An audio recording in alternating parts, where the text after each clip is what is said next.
Eu sou o professor Paulo Rangel Rios, da Universidade Federal Fluminense, e hoje eu vou falar como chegar na constante de equilíbrio. Nós já vimos num outro vídeo, já a constante foi dada de certa forma numa bandeja para a gente, né? Tínhamos a equação com os coeficientes, tudo bonitinho. Aqui nós vamos dar um exemplo de uma situação em que a gente começa antes. Nós temos um exemplo em que nós vamos calcular o DG total, quer dizer, a derivada da energia livre de Gibbs total, as restrições que se impõem, nós vamos ver, calcular o mínimo final e calculando o mínimo de energia livre, aí sim nós vamos calcular o mínimo de equilíbrio. Já acho que vai ficar claro. Vamos imaginar que a gente tem um estado inicial que seria CO mais O2, mas não sabemos quanto. Nós sabemos que no equilíbrio nós vamos ter CO, O2 e CO2, porque o CO vai queimar o O2, né? O O2 vai queimar o CO e ele vai produzir CO2. Né? Isso é informação física que a gente tem. A gente sabe que no final nós vamos ter provavelmente os três produtos. Então o que eu quero fazer? Eu quero minimizar a energia livre no equilíbrio. Então, energia livre total é o número de moles de CO, que eu não sei qual é, eu botei aí, mais o número de moles total e o potencial químico de cada componente que eu coloquei no reator, não é isso? Qual é a derivada da energia livre total? Isso aqui no equilíbrio, veja, eu coloquei os três aqui no equilíbrio, nem me importei com o sinal. No equilíbrio, eu sei que eu comecei aqui e terminei aqui. Então, eu vou olhar a energia livre do equilíbrio e vou minimizar, porque no equilíbrio eu sei que a energia livre é mínima, né?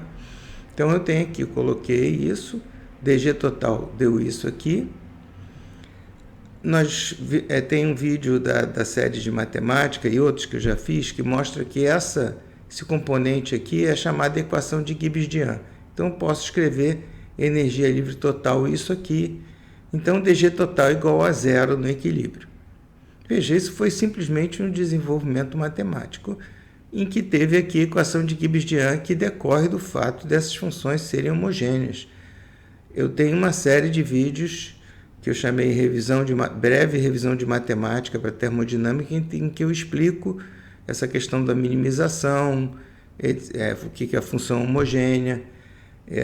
Vocês deveriam dar uma revisada nessa matemática, eu procuro colocar de maneira simples, porque, especialmente nesse vídeo, é interessante já saber. Não vai ser necessário saber, porque nós vamos dar as passagens, né? Mas é interessante. Aí vem as restrições. Que são as restrições? Nós não vamos calcular o mínimo absoluto no equilíbrio. G não é um mínimo absoluto, ele é um mínimo relativo. Por quê? Porque G está sujeito a restrições. Que restrições são essas? Nós temos que respeitar o balanço atômico. Então, a massa de oxigênio ela tem que ser igual a isso aqui. A massa do carbono tem que ser igual a isso aqui.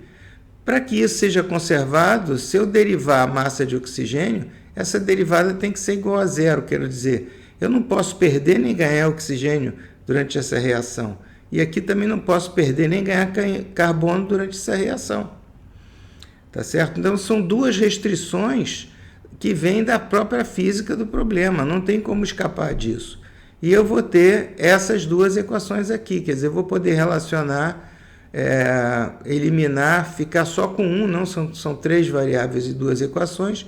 Eu vou ter uma dessas aí, no caso eu vou escolher essa daqui, em função das outras. Então nós temos que DG total é zero, temos aqui retirado das condições anteriores, a gente substitui e finalmente a gente chega na relação dos potenciais químicos. Isso é exatamente, se a gente voltar para o vídeo passado, CO mais meio de O2 vai dar CO2. Então, nós fizemos esse caminho todo de minimização para mostrar que no equilíbrio que nós chegamos aqui, a energia livre é mínima e nós vamos ter exatamente a expressão da constante de equilíbrio. Tá certo? A reação já vem equilibrada se eu uso esse método da minimização. É claro que fica muito mais fácil se eu já tenho a equação bonitinha, equilibrada, não sei o quê, mas se eu não tiver, eu posso chegar até ela usando sempre o método da minimização, minimização de energia livre. Não há diferença, tá certo? Constante de equilíbrio não é uma coisa à parte. Ela vem exatamente da minimização da energia livre. Então, nós temos aqui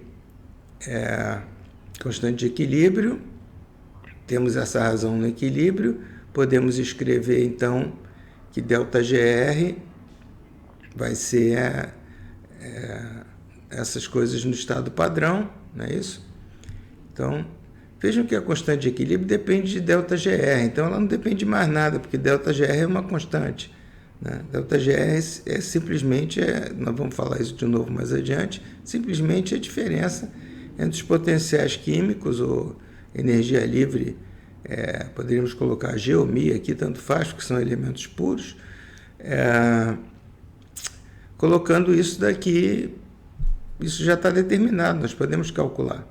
Nós sabemos a entalpia de formação, sabemos a entropia, nós podemos ter esses valores numa tabela, como nós vamos ver já em seguida. Então, a minimização do G total resultou no próprio conceito da constante de equilíbrio. Então, constante de equilíbrio não é uma coisa à parte, como eu disse, ela vem da minimização da energia de. Só para fechar esse problema, eu fui nesse livro, Land Handbook of Chemistry, e peguei os valores do G0 dos elementos. É claro que o oxigênio ele é zero, né? Então, por definição, eu não vou entrar nos detalhes aqui, quem quiser vai no Handbook de Química ou na primeira parte, como se calcula G0 padrão, né? Você vai ter H0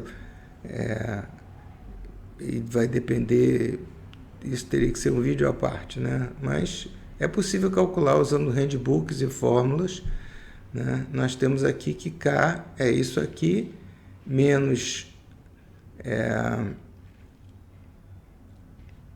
Então, K vai ser um número imenso, né? Então, o que significa K ser um número imenso? Significa que a reação ela está totalmente deslocada para o lado direito, pelo menos nessa temperatura. Quer dizer, é muito o conceito que a gente tem de reação química lá do ensino médio, do início do curso básico, que reação química seria o seguinte: eu coloco dois elementos e aparece um terceiro elemento, por exemplo, e os outros dois reagentes simplesmente foram totalmente consumidos. Essa ideia nem sempre é correta. Nós podemos ter, por exemplo, como a gente tem ferrita em equilíbrio com austenita, nós temos equilíbrio de duas fases, tá certo?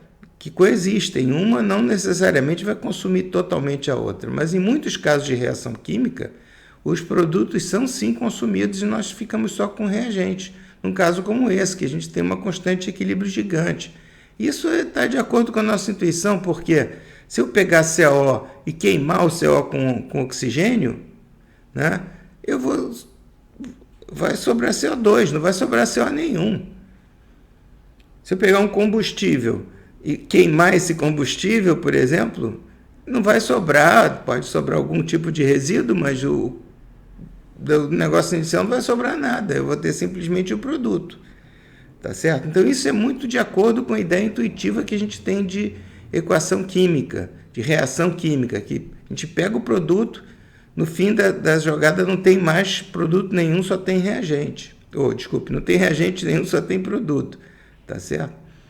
Mas nós vamos ver que no nosso curso, muitas situações ocorrem que há de fato um equilíbrio. Você tem reagentes e tem produtos, e esses três componentes aqui, eles coexistem.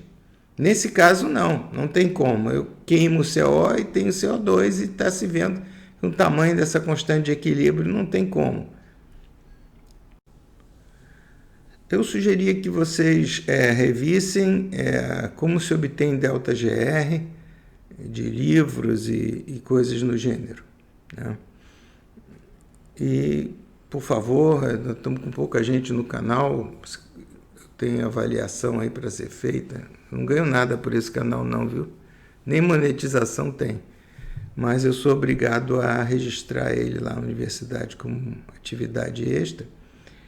E a gente é avaliado, quer dizer, um dos parâmetros de avaliação é o número de inscritos, esse tipo de coisa. Então, eu queria pedir quem puder se inscrever.